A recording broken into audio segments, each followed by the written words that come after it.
Hello, नमस्कार, अस्सलाम वालेकुम, राधे राधे, जय श्री कृष्णा। केम छो मेरे भाइयों। अपन बात कर रहे थे दोस्तों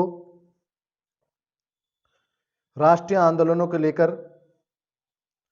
और राष्ट्रीय आंदोलन में अपन ने देखा था दोस्तों लास्ट पॉइंट बंगाल का विभाजन। बंगाल के विभाजन के बारे में अपन ने चर्चा की थी दोस्तों कि किस तरह लॉर्ड कर्जन के द्वारा बंगाल का क्या कर दिया जाता है, विभाजन कर दिया जाता है। ठीक है, देखो राष्ट्रीय आंदोलनों के अपन वैसे 3 पार्टों में पढ़ सकते हैं। पहले पार्ट की अगर मैं बात करता हूं यानी कि प्रथम चरण की मैं बात करता हूं दोस्तों, प्रथम चरण। ठीक है, इस प्रथम चरण में दोस्तों अपन बात कर रहे हैं 1885 ईस्वी से 1905 ईस्वी। इसे बोला जाता है दोस्तों उदारवादी युग। कौन सा युग दोस्तों? उदारवादी युग। ठीक है, इसकी बात अपन ने कर ली है। सेकंड चरण की, हम द्वितीय चरण की अगर हम बात करते हैं दोस्तों 3 चरणों में बांट सकते हैं समझने के लिए। ठीक है, द्वितीय चरण की मैं बात करता हूं तो दोस्तों 1905 से 1919 ईस्वी तक। और ये युग जो रहता है दोस्तों, ये रहता है दोस्तों उग्रवादी युग। कौन सा युग मेरे भाइयों? उग्रवादी युग। ठीक है, तीसरे चरण की मैं बात कर रहा हूं यानी कि तृतीय चरण। कौन सा चरण? तृतीय चरण। इस तृतीय चरण की मैं बात करता हूं तो ये रहता है दोस्तों 1919 ईस्वी से 1947 तक। और इसे बोलते हैं दोस्तों गांधीवादी युग। कौन सा युग दोस्तों? गांधीवादी, यानी कि गांधी जी का युग 1919 से 1947 तक। ये यानी कि राष्ट्रीय जो आंदोलन है अपना, उसको समझने के लिए 3 पार्टों में अपन डिवाइड कर सकते हैं। प्रथम चरण, द्वितीय चरण, तृतीय चरण। ठीक है, प्रथम चरण 1885 से 1905 जिसे अपन बोलते हैं उदारवादी युग। द्वितीय चरण 1905 से 1919 जिसे अपन बोलते हैं दोस्तों उग्रवादी युग। और तीसरा जो चरण है अपना, वो कौन सा चरण है मेरे भाइयों? वो है मेरे भाइयों यानी कि तीसरा चरण 1919 से 1947 ईस्वी तक। और 1947 ईस्वी की मैं बात करता हूं दोस्तों, इसको बोलते हैं अपन गांधीवादी युग। कौन सा युग मेरे भाइयों? गांधीवादी युग इसको अपन बोलते हैं। ठीक है, अब देखिएगा अपन आगे बात करते हैं दोस्तों, यानी कि आगे कौन कौन सी घटनाएं होती हैं, क्या क्या होता है अब आगे की प्रोसेस में। मैं इसको एक बार रफ कर देता हूं, इसका भी स्क्रीनशॉट लेना चाहते हो तो ले लो दोस्तों। ठीक है, ले लो भाई, ले लीजिएगा। ले लिया? ठीक है,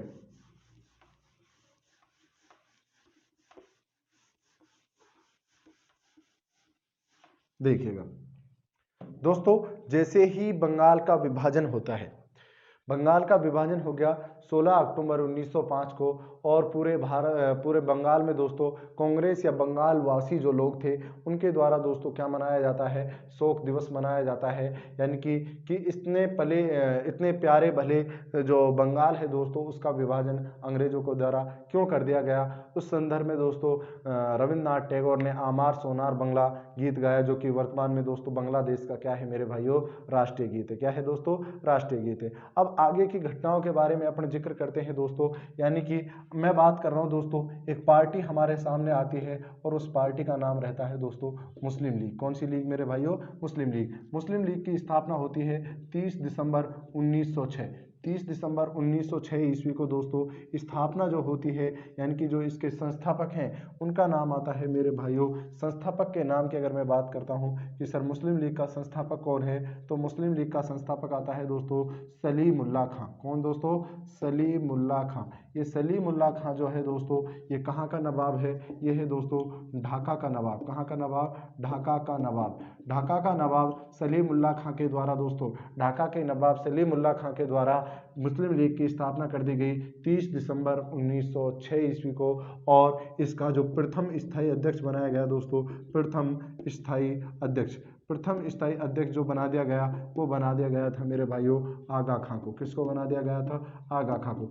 यानी कि मेरे भाइयों जैसे ही हमारा बंगाल का विभाजन हुआ, बंगाल का विभाजन होते ही मुसलमानों के दिमाग में आई कि नहीं, अब हमें भी अलग पार्टी बनानी है। जिस तरह से कांग्रेस एक संगठन बना हुआ है, उसी तरह से हमें भी क्या बनाना है? अलग से एक संगठन बनाना है। और मुस्लिम लीग के सलीमुल्लाह खां, जो कि दोस्तों ढाका का नवाब है, उस सलीमुल्लाह खां के द्वारा कुछ लोगों को एकत्रित किया जाता है और कुछ लोग मिलकर दोस्तों मुस्लिम लीग की क्या करते हैं? स्थापना करते हैं 30 दिसंबर 1906 को। ये आगा खां जो है दोस्तों, आगा खां को इसका क्या बनाया जाता है, प्रथम अध्यक्ष बनाया जाता है, स्थायी अध्यक्ष बनाया जाता है। अस्थायी अध्यक्ष मुश्ताक हुसैन रहता है दोस्तों, लेकिन स्थायी अध्यक्ष जो बनाया जाता है कौन बनाया जाता है दोस्तों, आगा खां।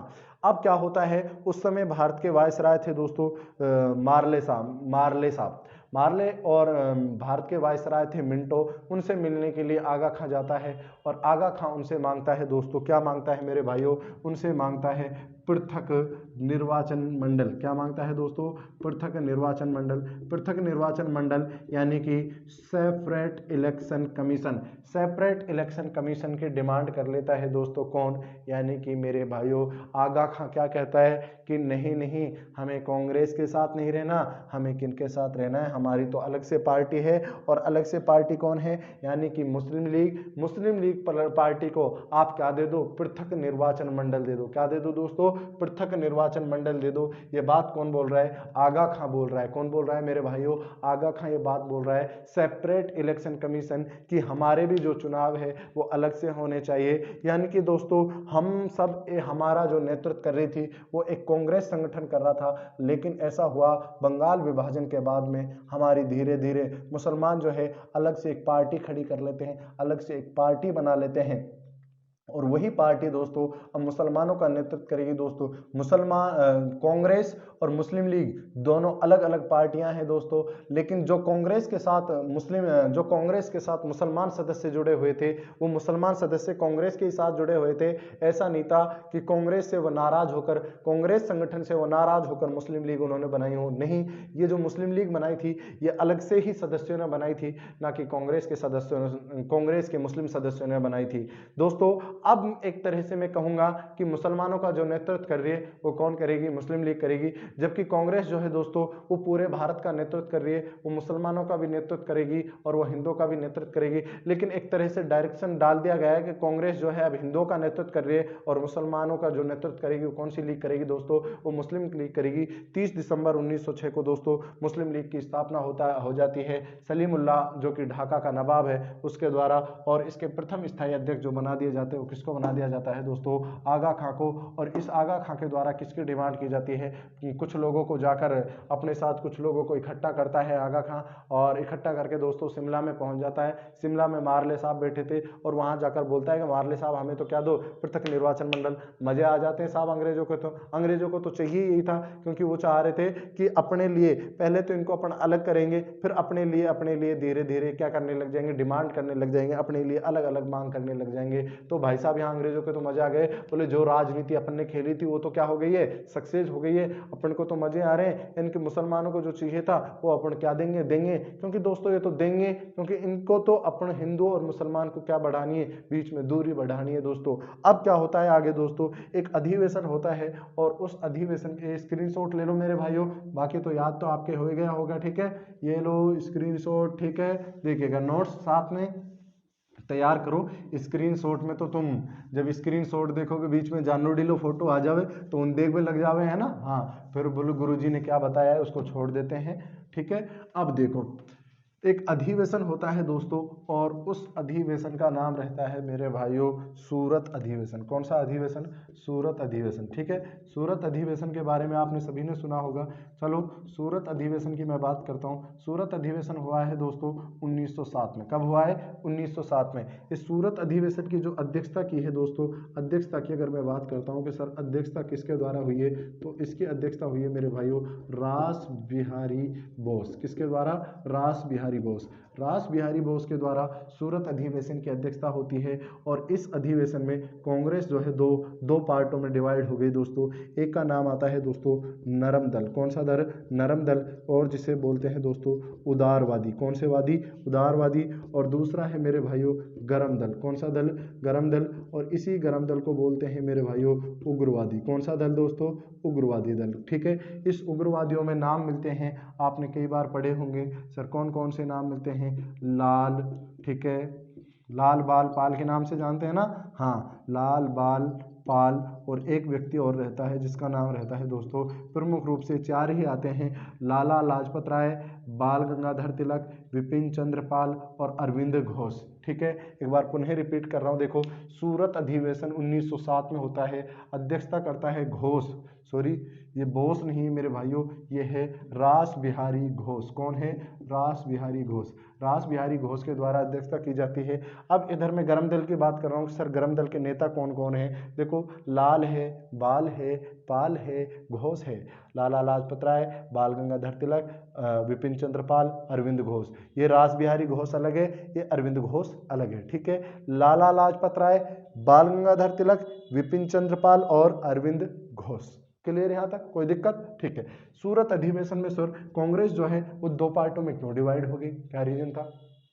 पहली चीज तो दोस्तों, इनको अध्यक्ष का जो पद था, यानी कि अध्यक्षता का जो पद था, उसके लिए मनमुटाव हो गया था, किसी और को अध्यक्षता करनी थी। लेकिन दोस्तों यहाँ पर इनमें से बाल गंगाधर तिलक को अध्यक्षता करनी थी, लेकिन यहाँ पर जो अध्यक्षता करते हैं कौन करते हैं? रास बिहारी घोष करते हैं। तो यहाँ पर अध्यक्ष पद को लेकर भी इनके मध्य मनमुटाव हो गया था। और दोस्तों कांग्रेस जो बंगाल का विभाजन जो हुआ था, यानी कि बंगाल जो है 2 पार्टों में बट गया था, पूर्वी बंगाल और पश्चिम बंगाल। तो उसमें उग्रवादी जो लोग हैं वो क्या कह रहे हैं कि भाई इन्होंने बंगाल का विभाजन अंग्रेजों ने क्यों कर दिया, कैसे कर दिया, क्यों कर दी? आज इन्होंने बंगाल का विभाजन किया है, कल ये किसी और प्रांत का भी विभाजन करेंगे, तो हम इस बात को कैसे मान ले? हम इस बात को राष्ट्रीय स्तर पर लेके जाएंगे और हम इस चीज का पूरे भारत में क्या करेंगे दोस्तों? आंदोलन करेंगे। जबकि उदारवादी कह रहे यार तुम क्या है, रहने दो ना, अपना थोड़ी ना विभाजन हुआ है, बंगाल जाने, बंगाल के लोग जाने, बंगाल के अंग्रेज जाने,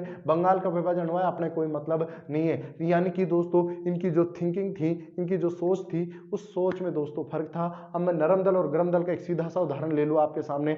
नरम दल यानी कि भाई साहब एप्लीकेशन लिखेंगे, एप्लीकेशनों या प्रार्थना पत्रों के माध्यम से अपनी मांगे मनवाने की कोशिश करते हैं। जबकि गरम दल वाले बैठ जाते हैं लठ लेके, साढ़े आ जाओ तुम रोड पर, हम लठ लेके बैठे हैं रोड पर, तुम आ जाओ, निकलोगे तो यहीं को। कहने का मतलब दोस्तों, उग्रवादी और उदारवादी जो थी, इनकी विचारधारा जो थी दोस्तों, विचारधारा डिफरेंट होने के कारण दोस्तों ये 2 कांग्रेस जो है दोस्तों एक संगठन था वो अलग बढ़ गया। और सूरत अधिवेशन दोस्तों इस कारण क्या हो जाता है मेरे भाइयों? असफल हो जाता है। भाई साहब बीच में से ही आ जाता है, बोलना हट कौन रहना मन थारे साथ, हाँ ऐसे छोड़ छाड़ के क्या हो जाते हैं दोस्तों, अलग आ जाते हैं। अब देखो, भारत एक पॉलिटिकल में जो आप पढ़ते हो दोस्तों, एक अधिनियम आता है और उस अधिनियम का नाम आता है दोस्तों भारत शासन अधिनियम। भारत शासन अधिनियम 1909। भारत शासन अधिनियम 1909। इस भारत शासन अधिनियम 1909 की मैं बात करता हूं दोस्तों, तो इसे कहा जाता है मार्ले मिंटो अधिनियम। कौन सा दोस्तों? मार्ले मिंटो अधिनियम। मार्ले मिंटो अधिनियम जो है 1909 में आया दोस्तों। और इस मार्ले मिंटो अधिनियम में दोस्तों मुस्लिम जो लीग है, कौन सी लीग दोस्तों? मुस्लिम लीग, या मैं यूं कह सकता हूं डायरेक्ट, यानी कि दोस्तों मुसलमान कह सकता हूं। इसमें दोस्तों क्या देने की मांग की गई दोस्तों? पृथक निर्वाचन मंडल। कौन सा मंडल मेरे भाइयों? पृथक निर्वाचन मंडल। कि आपको क्या दे दिया जाएगा? सेपरेट इलेक्शन कमीशन दे दिया जाएगा।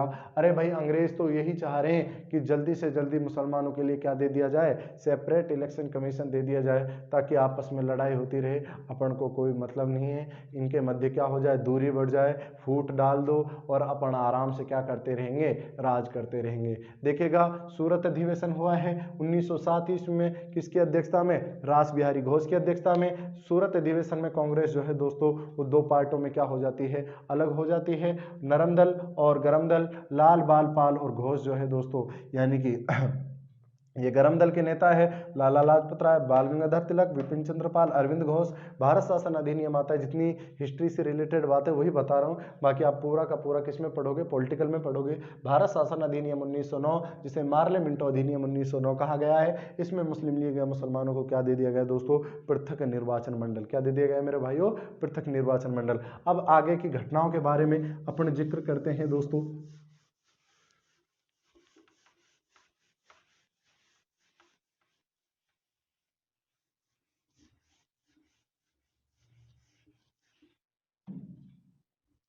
आगे की घटनाओं के बारे में जिक्र करते हैं दोस्तों। क्या होता है, ये देखो मैं बोर्ड पे कितनी मेहनत कर रहा हूँ, तुम देख ना रहे टाबर हो रहे, अच्छे से पढ़ाई करो भाई, अरे छोरो, हाल तो ठीक है ना सारे हैं मेरे प्यारे विद्यार्थियों। चलो देखो, अब दोस्तों क्या होता है आगे की घटनाओं में।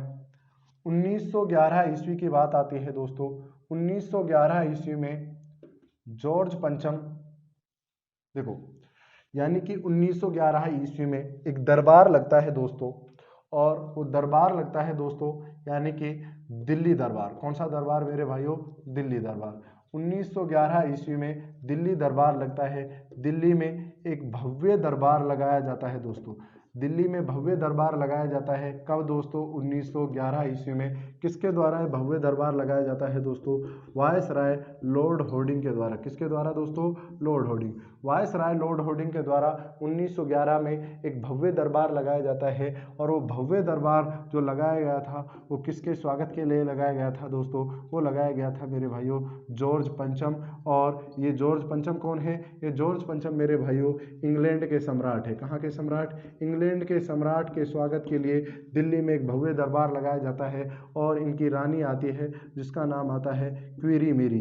रानी क्वीरी मेरी और जॉर्ज पंचम के लिए दोस्तों, इंग्लैंड के सम्राट जॉर्ज पंचम के लिए दिल्ली में एक भव्य दरबार लगाया जाता है। उनके स्वागत के लिए बहुत बड़ा एक दरबार लगाया जाता है। उस दरबार के लिए दोस्तों भारतीय जनता से पैसा लिया गया था इन निकम्मों के द्वारा। जॉर्ज पंचम यहाँ आते हैं और यहाँ आकर दोस्तों कुछ घोषणा करता है।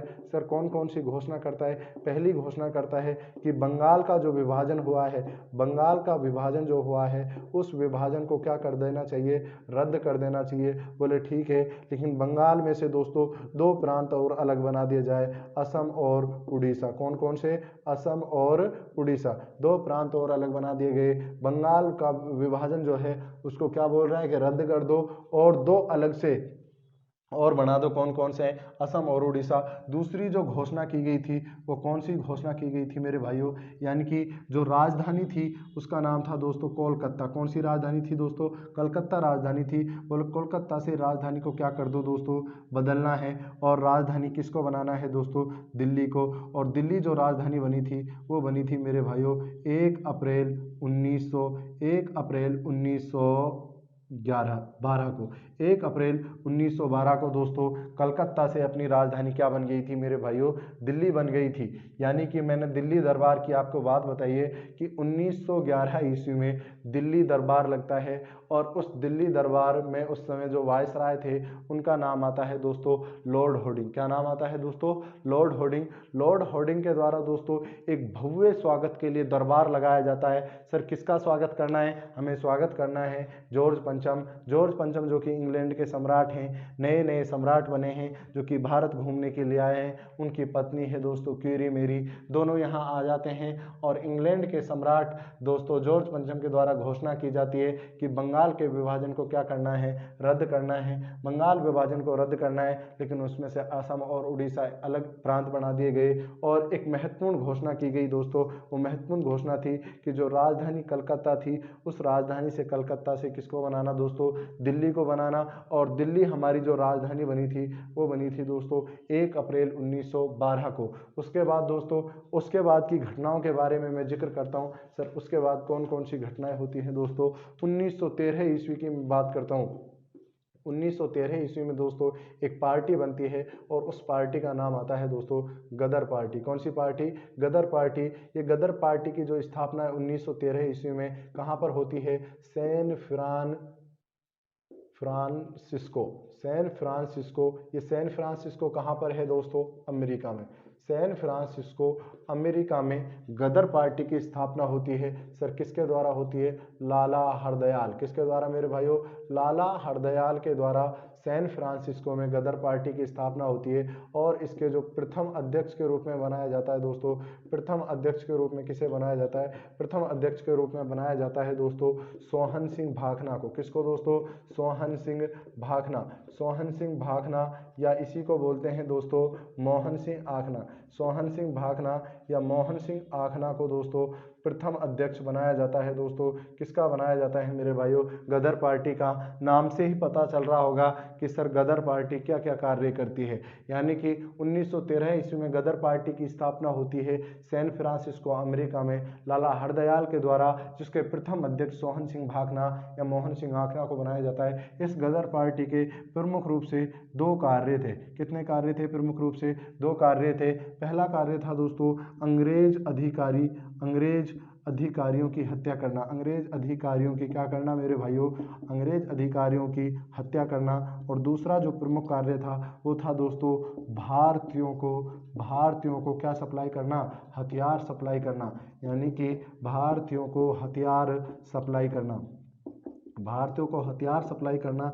ये जो है दोस्तों इसका दो प्रमुख कार्य थे। गदर पार्टी के नाम से ही आपको पता चल रहा होगा। लेकिन सर हमारे एक बात समझ में नहीं आ रही कि गदर पार्टी की स्थापना जो है वो सैन फ्रांसिस्को अमेरिका में क्यों हुई? दोस्तों 1857 की क्रांति के बाद लोग बाग जो है वो रोजगार की तलाश के लिए विदेशों में चले गए थे। लेकिन उनके अंदर जो भारत की आत्मीयता थी, वो भारत की आत्मीयता थी दोस्तों। अपने देश को नहीं भूले थे। अपने घर से आप चले जाते हो क्या? अपने घर के कभी भूल जाते हो क्या? अपने देश से बाहर आप विदेश पढ़ाई करने के लिए चल जाते हो, लेकिन अपने देश को भूल जाओगे क्या? नहीं। उसी तरह से दोस्तों चाहे आप रोजगार के चक्कर में जा रहे हो, किसी भी काम की वजह से जा रहे हो, लेकिन अपने देश को नहीं भूलते दोस्तों। परदेश जाकर कोई देश को थोड़ी ना भूलता है मेरे भाइयों।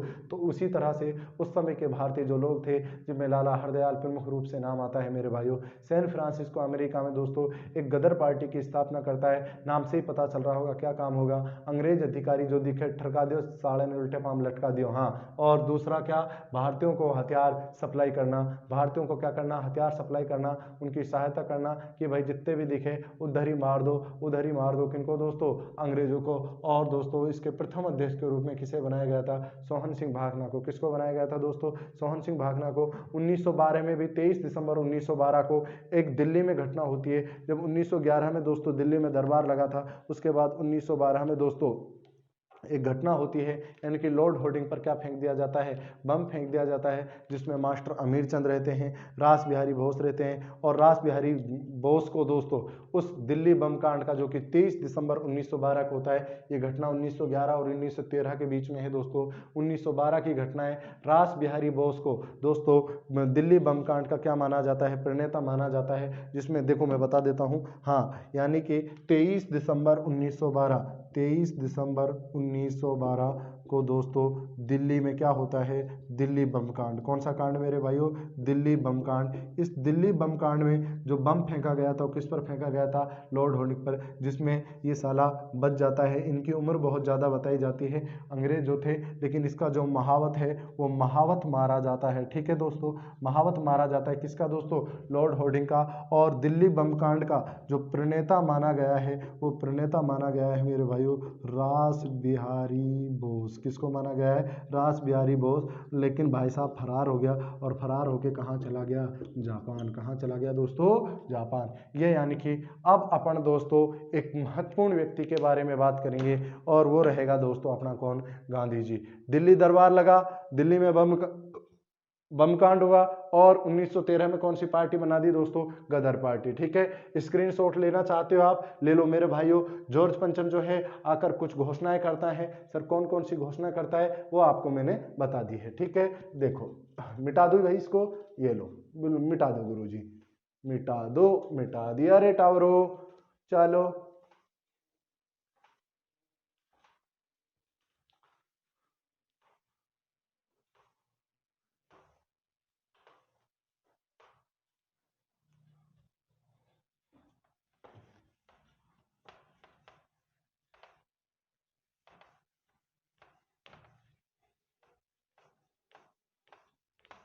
अब अपन दोस्तों राष्ट्रीय आंदोलन की घटनाओं में एक व्यक्ति के, महत्वपूर्ण व्यक्ति के बारे में बात करेंगे दोस्तों। महान हस्ती के बारे में बात करेंगे। भारत के राष्ट्रपिता के बारे में बात करेंगे।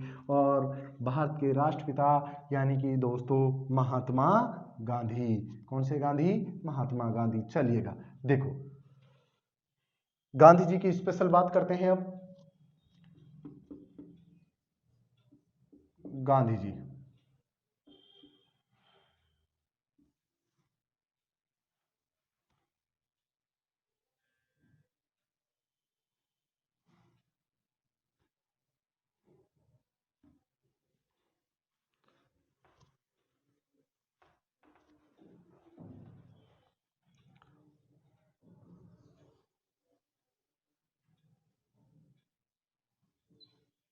अरे क्या बन गया भाई ये, चलो मैं डायरेक्ट बता देता हूँ आप लोगों को, ठीक है। मैं बनाने के लिए, मेरे लिए बोर्ड छोटा पड़ रहा है, ठीक है। ये मान लो ये क्या है अपना, ये है अपना भारत। क्या है मेरे भाइयों, ये है अपना भारत, सुंदर टिकाऊ और सुशील भारत। देखो गांधी जी, बात कर रहे हैं, गांधी जी की माता का नाम दोस्तों कस्तूरबा पुतली बाई। कौन सी बाई मेरे भाइयों, पुतली बाई। गांधी जी की माता का नाम पुतली बाई और इसकी पत्नी का नाम आता है दोस्तों कस्तूरबा गांधी। कौन सी गांधी, कस्तूरबा गांधी। कस्तूरबा गांधी जो है इनकी पत्नी का नाम है, ठीक है। गांधी जी का जन्म हुआ था दोस्तों, ये रहे गांधी जी, और गांधी जी का जन्म हुआ था 2 अक्टूबर 1800 2 अक्टूबर 1869 को पोरबंदर। कहाँ पर, पोरबंदर, काठियावाड़, गुजरात। 2 अक्टूबर 1869 को पोरबंदर, काठियावाड़, गुजरात में गांधी जी का जन्म होता है। प्रारंभिक जो शिक्षा है दोस्तों वो कहाँ पर ली दोस्तों, राजकोट में। कहाँ पर ली, राजकोट में। गांधी जी की माता का नाम पुतलीबाई, पत्नी का नाम कस्तूरबा गांधी। 2 अक्टूबर 1869 को पोरबंदर, गुजरात में गांधी जी का जन्म होता है और प्रारंभिक जो शिक्षा है वो कहाँ पर प्राप्त करते हैं, राजकोट में। गांधी जी दोस्तों 1887-88 में, 1887-88 में मेरे भाई कहाँ चला गया था, इंग्लैंड। कहाँ चला गया दोस्तों, इंग्लैंड। सर इंग्लैंड क्यों गया है, बैरिस्ट्री की पढ़ाई करने। किसकी पढ़ाई करने दोस्तों, बैरिस्ट्री यानी कि वकील बनने के लिए। और 1891 में वापस आ जाता है दोस्तों कौन, गांधी जी। गांधी जी 3 साल की डिग्री करने के बाद में मेरे भाइयों वापस कहाँ आ जाता है, इंग्लैंड से भारत आ जाता है। यहाँ पर आकर केस लड़ना स्टार्ट करता है। बताते हैं कि भाई साहब केस नहीं जीत पा रहा है और फिर कोर्ट के बाहर दोस्तों सेवा में श्रीमान एप्लीकेशन वगैरह गांधी जी लिखने लग जाते हैं। अब बहुत सारे बच्चे बोलते हैं कि सर गांधी जी उस समय इंग्लैंड गए थे। देखो इंग्लैंड जाने का उस समय विरोध भी हुआ था, विदेश जाना अशुभ माना जाता था। बहुत सारों ने कहा था कि ना ना विदेश नहीं जाना चाहिए। तो गांधी जी वैसे भी पैसे वाले थे, पंसारी जाति के थे, तो ये पैसे वाले थे, ऐसी बात नहीं है कि गांधी जी विदेश नहीं जा सकते थे। अब तन से देखते हैं, जब कपड़ों और तन से देखते हैं तो दोस्तों गांधी जी बिल्कुल भी हमें ऐसे लगते हैं बिल्कुल गरीब होंगे, जबकि नहीं दोस्तों वो बहुत ही पैसे वाले थे। तो उस समय आप सोच लो ना, अपनी वर्तमान में भी हालत टाइट हो जाती है विदेश जाने में। उस समय गांधी जी पढ़ाई के लिए कहाँ चला गया, विदेश चला गया। 1887-88 में दोस्तों गांधी जी जो है पढ़ने के लिए कहाँ जाते हैं, इंग्लैंड जाते हैं। बैरिस्ट्री करके 3 साल बाद वापस कहाँ आ जाते हैं दोस्तों, वापस भारत आ जाते हैं। अब इधर की मैं बात करता हूं दोस्तों, यानी कि दक्षिण अफ्रीका की। दक्षिण अफ्रीका, अब इधर क्या होता है, जब गांधी जी भारत में कोई केस नहीं जीत पा रहे तब दक्षिण अफ्रीका के केस आता है महात्मा गांधी के पास, Abdullah and company. Abdullah and company का केस आता है दोस्तों किसके पास में, गांधी जी के पास में। और गांधी जी अब्दुल्ला एंड कंपनी का केस लड़ने के लिए कब जाते हैं, 1892 में। 1892 ईस्वी में गांधी जी अब्दुल्ला एंड कंपनी का केस लड़ने के लिए जाते हैं। लेकिन दोस्तों गांधी जी वहां पर कुछ और ही कंडीशन देखते हैं दक्षिण अफ्रीका में। दक्षिण अफ्रीका के हालात जो है दोस्तों वो बहुत बुरे हैं, वहाँ भी गोरों का राज था। गांधी जी ने टिकट ले रखो, ट्रेन में गांधी जी बैठे, अंग्रेज है बोलो उठे, बोलना उठो हमारे पास टिकट है, ये देख पीसा देखा है मैं। बोले पीसा वीसा कौन है, 2 लाख दी, गांधी जी नीचे आ गए भाई साहब, गांधी जी को उठा के ट्रेन से फेंक दिया। फिर भाई साहब गांधी जी तांगे में बैठे और तांगे में बैठते फिर वही भाई साहब अत्याचार, वही जुल्म। गांधी जी बोलो जब तक इन कालिया ने मैं इनका हक नहीं दिलाऊंगा, सौगंध मुझे इस मिट्टी दी, मैं वापस नहीं जाऊंगा। अरे मैं भारत भारत नहीं जाऊंगा, मैं तो इन कालियों को इनका क्या दिलाऊंगा, हक दिलाऊंगा। दक्षिण अफ्रीका में काले थे, बीच बीच में आ जाता है, पत्नी को भी ले जाता है, मन नहीं लगता है ना। हाँ तो भाई साहब इधर ही गांधी जी कसम खा लेता है। और गांधी जी भाई साहब यहाँ पर दक्षिण अफ्रीका में एक प्रसिद्ध संत थे जिसका नाम आता है टेल स्टॉय, और गांधी जी जो है दोस्तों टेल स्टॉय आश्रम की स्थापना करता है मेरे भाइयों, कहाँ पर, दक्षिण अफ्रीका में। दक्षिण अफ्रीका में गांधी जी टेल स्टॉय नामक आश्रम की स्थापना करता है। और यहाँ पर दोस्तों एक 1899 ईस्वी में एक युद्ध छिड़ा था जिसका नाम आता है बोर युद्ध। कौन सा युद्ध मेरे भाइयों, बोर युद्ध। इस बोर युद्ध की मैं बात करता हूँ तो महात्मा गांधी ने एम्बुलेंस की स्थापना करी थी। किसकी स्थापना दोस्तों, एम्बुलेंस की स्थापना करी थी। यानी कि बोर युद्ध में जब दोस्तों काले और गोरों के मध्य युद्ध हो रहा था तो वहाँ पर दोस्तों काले भी घायल हो रहे थे, गोरे भी घायल हो रहे थे। तो महात्मा गांधी ने अपनी एम्बुलेंस के माध्यम से उनको कहाँ पहुँचाया, हॉस्पिटल पहुँचाया दोस्तों। उसने वहाँ पर महात्मा गांधी ने इंसानियत दिखाई। उसने ये नहीं देखा गांधी जी ने कि वहाँ पर काले हैं गोरे हैं, कौन घायल है कौन नहीं है। जो भी घायल दिखा एम्बुलेंस में डाला और कहाँ पहुँचा दिया, हॉस्पिटल पहुँचा दिया। यानी कि बोर युद्ध में दोस्तों गांधी जी ने एम्बुलेंस की स्थापना करी। और यहीं पर दोस्तों एक समाचार पत्र निकाला था और उस समाचार पत्र का नाम आता है दोस्तों इंडियन ओपिनियन। कौन सा समाचार पत्र दोस्तों? Indian opinion. इंडियन ओपिनियन समाचार पत्र निकाला है दोस्तों किसके द्वारा? मेरे भाइयों गांधी जी के द्वारा। किसके द्वारा? गांधी जी के द्वारा दक्षिण अफ्रीका में इंडियन ओपिनियन नामक समाचार पत्र निकाला। और बात करता हूं दोस्तों, यानी कि गांधी जी जब दक्षिण अफ्रीका से दोस्तों इसी केस के सिलसिले में कहाँ गए थे? इंग्लैंड गए थे। तो गांधी जी ने बीच में एक पुस्तक लिखी थी दोस्तों, और उस पुस्तक का नाम आता है मेरे भाइयों हिंद स्वराज्य। कौन सी पुस्तक दोस्तों? हिंद स्वराज्य। हिंद स्वराज्य पुस्तक जो है वो किसके द्वारा लिखी गई थी मेरे भाइयों? गांधी जी के द्वारा। यानी कि दक्षिण अफ्रीका से इंग्लैंड यात्रा के दौरान महात्मा गांधी के द्वारा कौन सी पुस्तक लिखी गई है दोस्तों? वो लिखी गई है मेरे भाइयों हिंद स्वराज्य। गांधी जी ने देखो दक्षिण अफ्रीका की बातें हैं, याद रख लेना, इंपॉर्टेंट बातें बता रहा हूँ, ज़्यादा लंबी रामायण नहीं बता रहा। टेलस्टॉय नामक आश्रम की स्थापना करता है 1899 में बोर युद्ध में दोस्तों, यानी कि एम्बुलेंस की स्थापना करता है। एम्बुलेंस के माध्यम से लोगों की सेवा करता है, उनको बचाता है। और वहीं पर दोस्तों समाचार पत्र निकालता है जिसका नाम आता है इंडियन ओपिनियन समाचार पत्र। गांधी जी किसका केस लड़ने के लिए गए थे दोस्तों? अब्दुल्ला एंड कंपनी का केस लड़ने के लिए दोस्तों कहाँ गए थे मेरे भाइयों? वो गए थे दक्षिण अफ्रीका। गांधी जी को इस केस में के बदले में दोस्तों बहुत सारा क्या मिलता है? पैसा मिलता है। अब गांधी जी की धीरे धीरे दोस्तों फैन फॉलोइंग बढ़ रही है। जब महात्मा गांधी वहां से आते हैं तो प्रसिद्ध वहां पे किसी ने कहा था दोस्तों, प्रसिद्ध संत ने, कि एक महान संत हमारी धरती से हमेशा हमेशा के लिए जा रहा है। दोस्तों महात्मा गांधी की भारत में भी फैन फॉलोइंग बढ़ रही है भाई साहब। और भारत में मेरे भाइयों एक व्यक्ति है और उस व्यक्ति का नाम आता है गोपाल कृष्ण गोखले। सभी ने सुना होगा रे, अरे सुना है ना, गोपाल कृष्ण गोखले। दोस्तों फैन फॉलोइंग बढ़ जाती है महात्मा गांधी। और महात्मा गांधी जो है दोस्तों 6 से 9 जनवरी के बीच में, यानी कि अपन लिख लेते हैं दोस्तों 9 जनवरी 1915, 9 जनवरी 1915 को महात्मा गांधी वापस कहाँ आ गए दोस्तों? भारत। कहाँ आ गए मेरे भाइयों? भारत आ गए। गोपाल कृष्ण गोखले से मिले और गोपाल कृष्ण गोखले को गांधी जी ने दोस्तों, गांधी जी ने अपना क्या बना लिया? राजनीतिक गुरु बना लिया। क्या बना लिया मेरे भाइयों? राजनीतिक गुरु बना लिया। गोपाल कृष्ण गोखले बोलते हैं कि गांधी जी अभी काम स्टार्ट नहीं कर रहा, कुछ समय बाद काम स्टार्ट करना है। और गोपाल कृष्ण गोखले ने दोस्तों, गोपाल कृष्ण गोखले को राजनीतिक गुरु बना लिया। महात्मा गांधी ने 1916 में यहाँ पर दोस्तों एक आश्रम की स्थापना की जिसका नाम आता है साबरमती आश्रम। कौन सा आश्रम दोस्तों? साबरमती आश्रम, जो कि कहाँ पर है दोस्तों? गुजरात अहमदाबाद में दोस्तों साबरमती आश्रम है। तभी तो कहते हैं कि साबरमती के संत तूने कर दिया कमाल, साबरमती के संत तूने कर दिया कमाल। ये दोस्तों महात्मा गांधी के बारे में अभी तक अपन ने बात की थी कि गोपाल कृष्ण गोखले को महात्मा गांधी जब वापस दक्षिण अफ्रीका से आते हैं तो यहाँ आकर दोस्तों अपना राजनीतिक गुरु किसको बना लेते हैं दोस्तों? अपना राजनीतिक गुरु बना लेते हैं गोपाल कृष्ण गोखले को। मैंने क्या बताया कि गांधी जी की माता का नाम पुतलीबाई, पत्नी का नाम कस्तूरबा गांधी।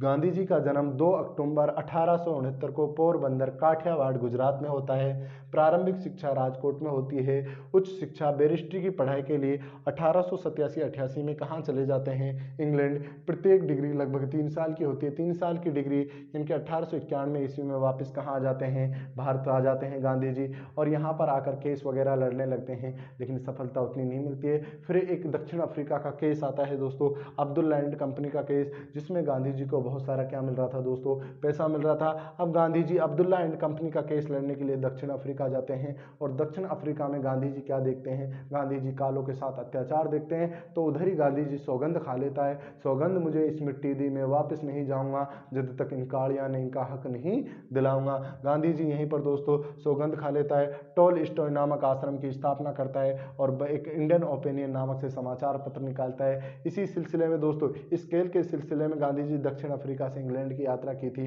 तब गांधी जी ने दोस्तों एक पुस्तक लिखी थी जिसका नाम आता है हिंद स्वराज्य। कौन सी पुस्तक लिखी थी मेरे भाइयों? हिंद स्वराज्य पुस्तक लिखी थी। यहीं पर 1899 में दोस्तों बोर युद्ध में दोस्तों एम्बुलेंस की स्थापना गांधी जी के द्वारा की गई थी। 6 से 9 जनवरी 1915 के बीच में गांधी जी भारत आते हैं और आपको भी पता है दोस्तों प्रत्येक वर्ष 6 से 9 जनवरी के बीच में दोस्तों हम क्या मनाते हैं? अप्रवासी भारतीय दिवस। क्या मनाते हैं दोस्तों?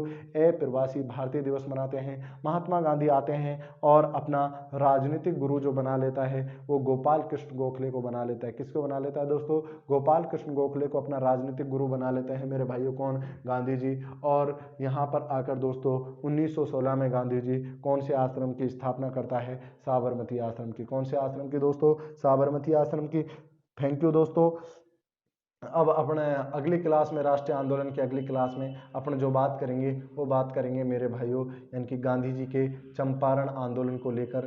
गांधी जी अब 3-4 जो है लगातार कंटिन्यू आंदोलन चलाएंगे, उसके बारे में दोस्तों अपन क्या करेंगे? बात करेंगे।